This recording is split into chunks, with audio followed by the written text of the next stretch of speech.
Assalamualaikum warahmatullahi wabarakatuh. Selamat datang di channel YouTube Kisah Sahabat, kisah Islami penuh inspirasi.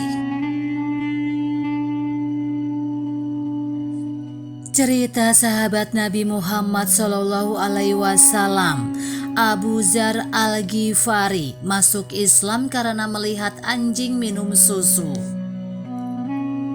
Nabi Muhammad SAW memiliki beberapa sahabat yang sangat setia kepada beliau.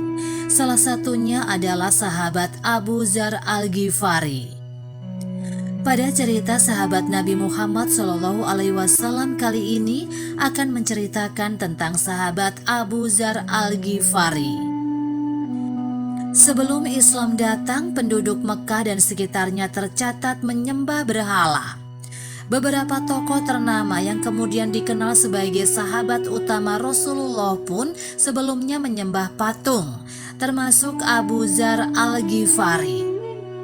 Tak sedikit di antara mereka yang meragukan ajaran Rasulullah SAW saat itu.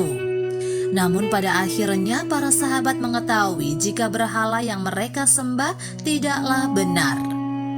Kemudian mereka memilih mengikuti ajaran Rasulullah SAW dan menjadikan Islam sebagai pondasi dalam menjalani kehidupan. Meski begitu, seorang sahabat Rasulullah yang bernama Abu Dzar Al-Ghifari ternyata memiliki pandangan tersendiri tentang berhala yang beliau sembah dan juga disembah oleh orang-orang di sekitarnya. Sebelum masuk Islam, pria yang hidup di sarang penyamun dan perampok itu pernah meragukan tentang berhala yang dia sembah.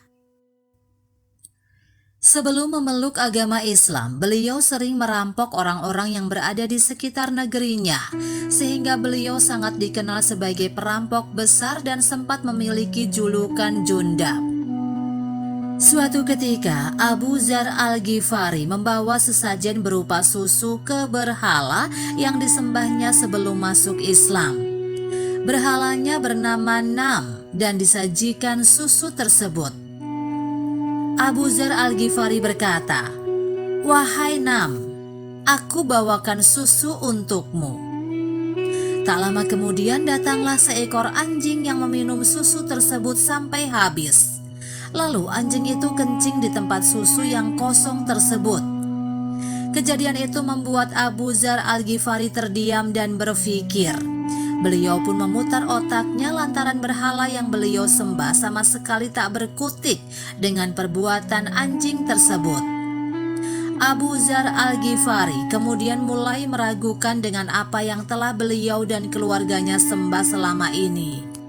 Singkat cerita, beliau yang tinggal tak jauh dari Mekah mendengar adanya ajaran baru yang masuk.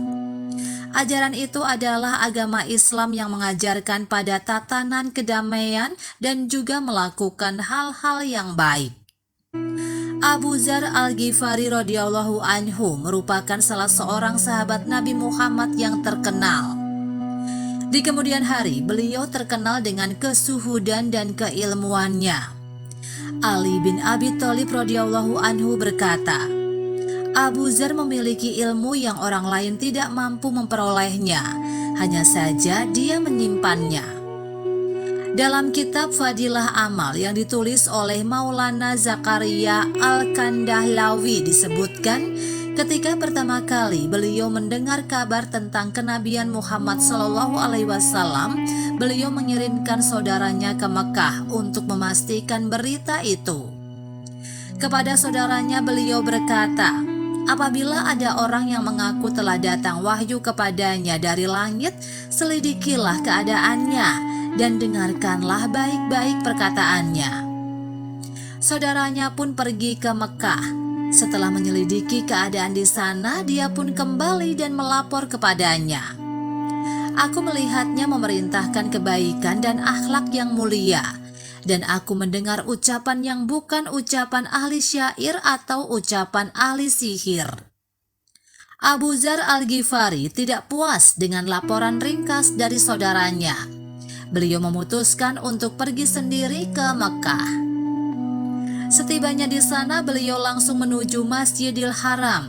Abu Dzar belum mengenal baginda Nabi Shallallahu Alaihi Wasallam. Abu Dzar Al-Ghifari berpikir, tidak aman jika menanyakan tentang baginda Nabi Muhammad Shallallahu Alaihi Wasallam kepada orang-orang. Maka hingga petang Abu Dzar Al-Ghifari masih terus tinggal di Masjidil Haram dalam keadaan seperti itu. Itulah cerita sahabat Nabi Muhammad Shallallahu Alaihi Wasallam, Abu Dzar Al-Ghifari. Semoga bermanfaat. Demikianlah kisah sahabat yang dapat kami sampaikan. Semoga bermanfaat dan dapat menginspirasi kita semua. Sampai jumpa di kisah selanjutnya. Terima kasih. Wassalamualaikum warahmatullahi wabarakatuh.